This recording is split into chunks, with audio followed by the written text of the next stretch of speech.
I think when your audience is developers, they know when your product is well developed, or they should to a certain extent, depending on their level of sophistication and the type of work that they do on a day-to-day basis.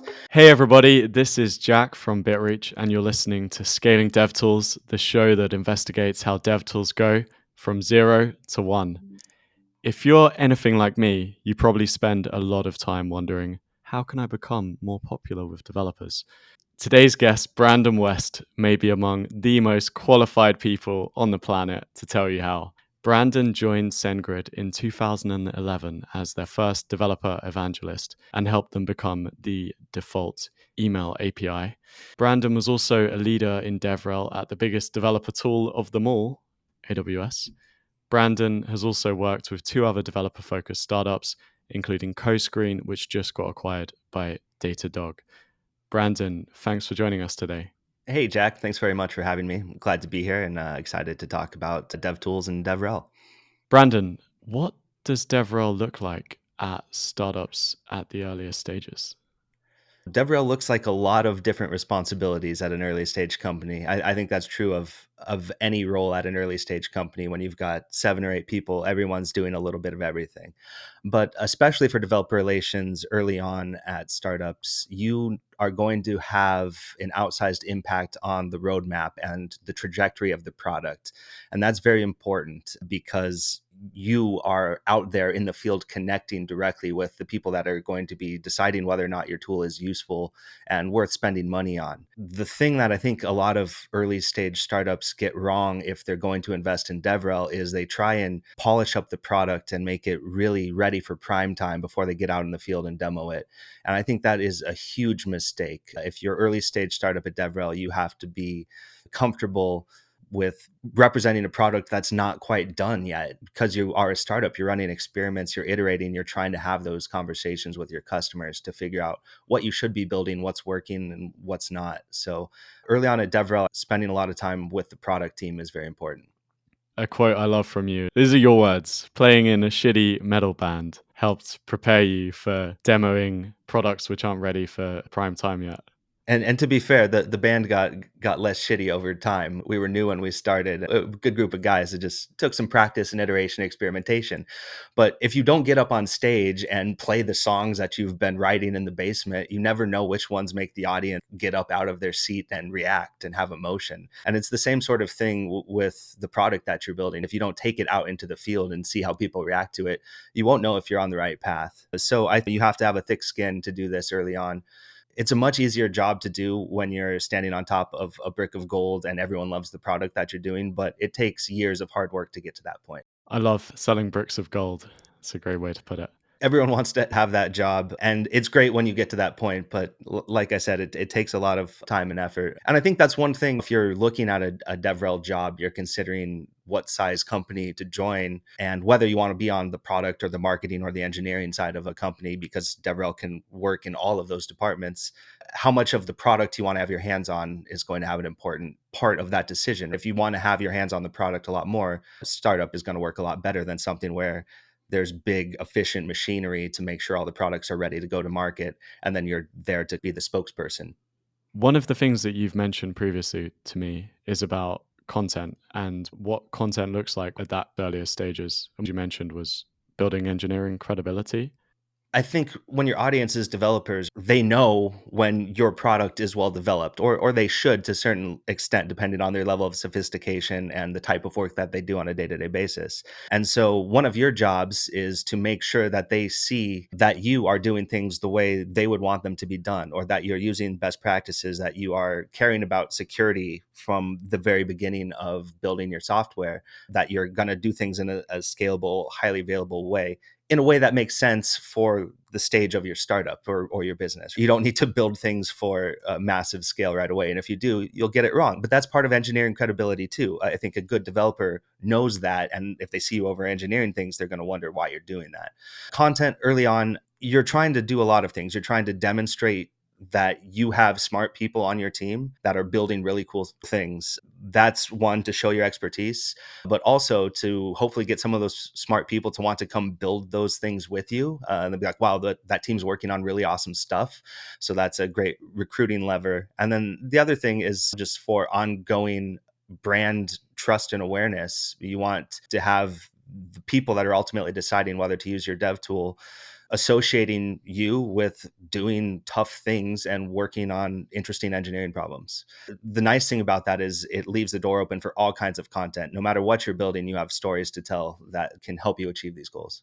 How do you balance doing the right things and building credibility with the fact that you're also being willing to push things and demo things which aren't perfect yet?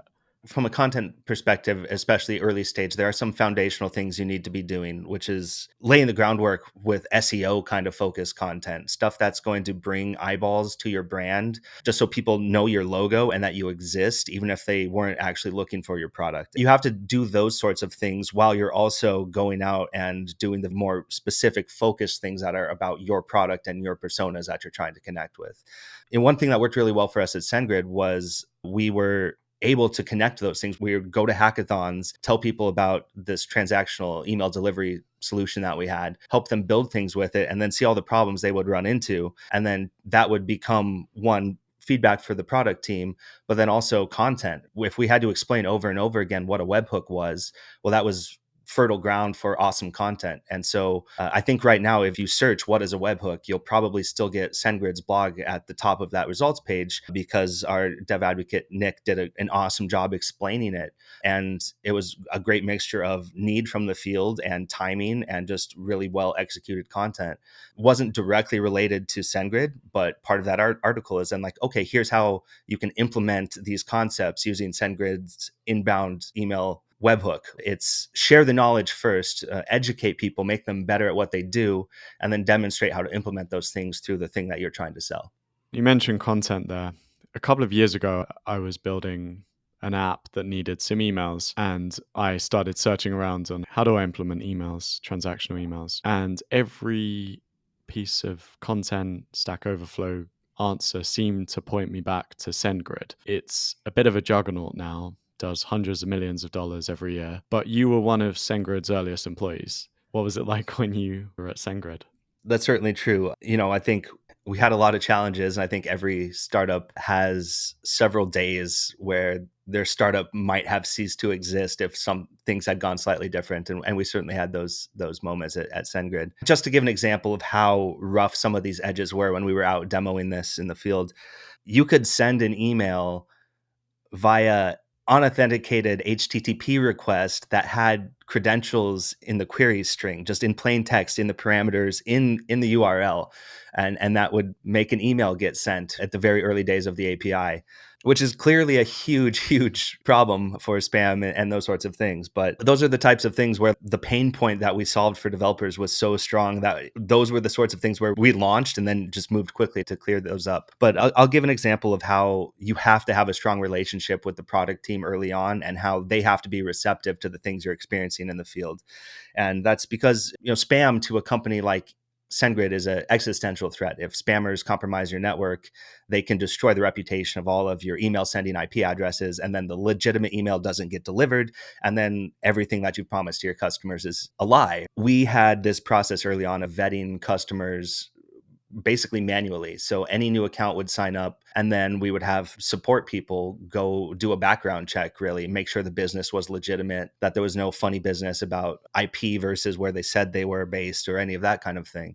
But as we started getting more customers, this started taking a long time, like several days at one point. And when we're out in the field at a hackathon where you have 24 hours to build something awesome, and we're telling developers, hey, you got to use SendGrid, and they do, and they're building all night, and they run into a problem at 2 a.m. where they're waiting for their SendGrid account to be provisioned because it's a manual process. Well, there's no one awake at 2 a.m. that's reviewing these things. There's no one to escalate it to. So we had to have a conversation with the compliance team, with the product team, with the support team, and figure out, okay, how do we either, give us a way to turn these accounts on when we're sitting there with them, or ultimately automate this process? Because if it's bad for these people at the hackathon, it's bad for all of our developers who want to immediately swipe that credit card and see those emails go out. We got that problem solved very quickly, but it was very, very painful early on. It reminds me of my bank. They blocked all my payments recently and said that they had to do the, regulatory kind of processing.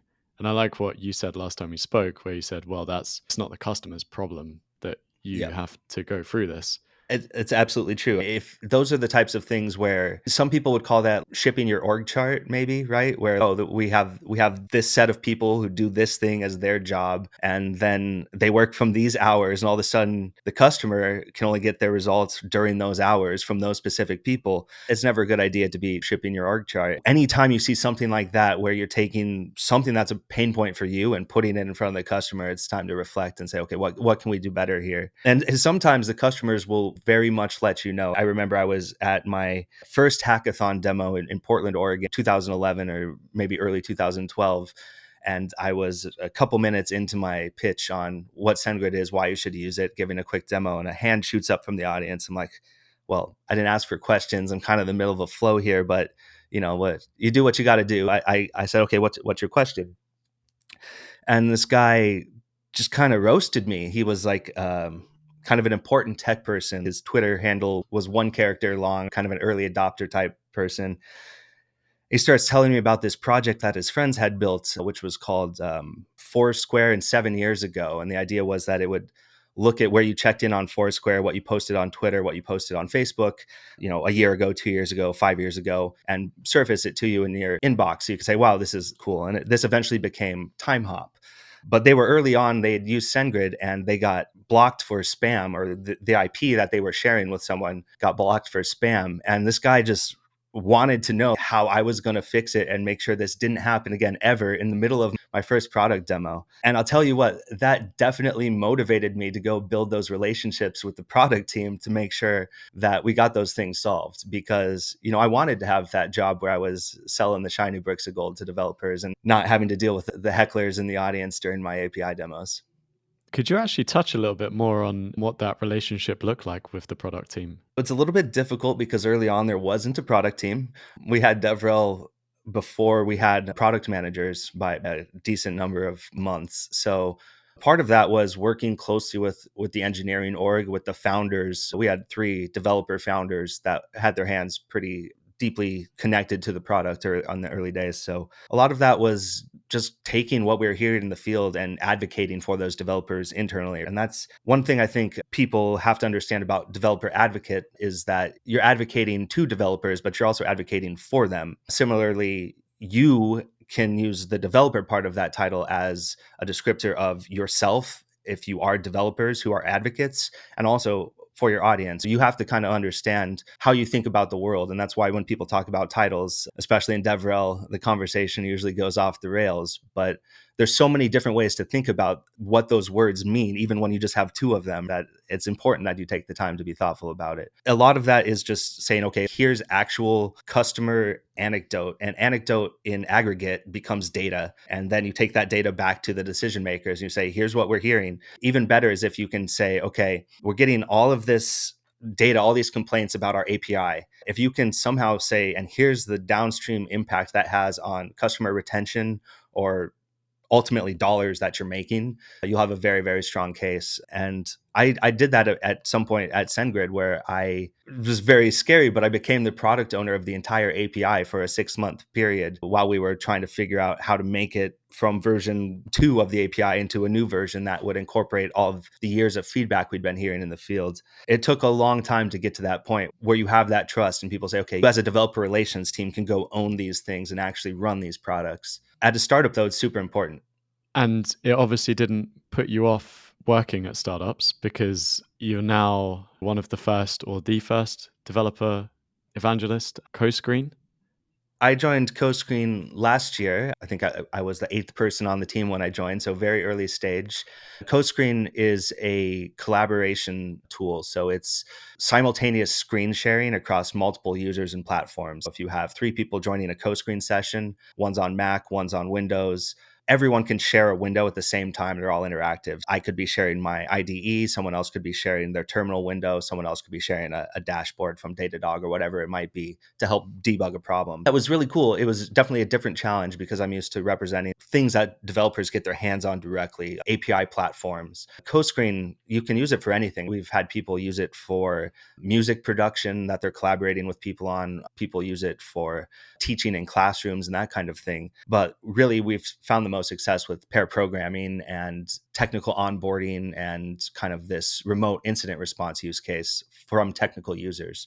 I joined to do developer relations, but it's a little bit of a different flavor where I'm not demonstrating how to connect to a platform and install an SDK and that sort of thing. It's more about optimizing the way you work and thinking about the way you choose your tools and that sort of thing. A bit of a different job, which is part of why I wanted it, a new challenge, and really kind of a more of a go-to-market challenge. The cool thing about that is that the product, it had been built, started as a side project, but had been built really formally full-time over the course of a year by a completely remote team, which is really cool. So you have a completely remote team building a remote working tool. But we actually ended up getting acquired at the beginning of the year by Datadog, which was really exciting. But of course, that means my role has shifted again now. We have a bunch more resources. We have other folks on the team that are capable of doing a lot of the go-to-market type of stuff that I was responsible for. It's great now. We're working on integrating into the Datadog platform, kind of figuring out what those best use cases are going to be, and we'll be able to open things back up for kind of another public beta very soon here, which we're really excited about. That's very, very exciting. You've had such a varied career. It's quite incredible. Yeah, I've been very, very fortunate. I was a software developer for 10 or 11 years, and I was writing code for coal mines and gold mines and power plants and doing a lot of stuff that I really don't feel good about these days. I was just a little bit too young to really understand the ethical implications of the tech that I was putting into the world. And since I found developer relations in 2011, after writing code for 10, 11 years, it's really been refreshing and awesome to spend time talking to passionate people that are solving real problems and showing them how they can be better at that, how they can use some of these new things. It's really fulfilling to me in a way that writing code for gold mines wasn't, which I guess is a low bar. I've been blessed to work for early stage startups that have IPO'd, early stage startups that have gotten acquired, giant enterprise corporations. I've been very, very fortunate to work with awesome, extremely smart, talented people at every step of the way, and excited to keep doing that throughout the rest of my career. Brandon, where can people learn more about Brandon if they enjoyed hearing your words of wisdom? I'd love to continue the conversation with anyone that's interested. I'm most active on Twitter. You can find me there at bwest. And you can also get in touch with me at brandon.west@datadoghq.com. I will be hiring for a few DevRel folks on the Datadog team soon. So if you're interested in that, definitely get in touch. Brandon, it was really an incredible conversation. Thank you, everyone, for listening to Scaling DevTools. We'll be back very soon.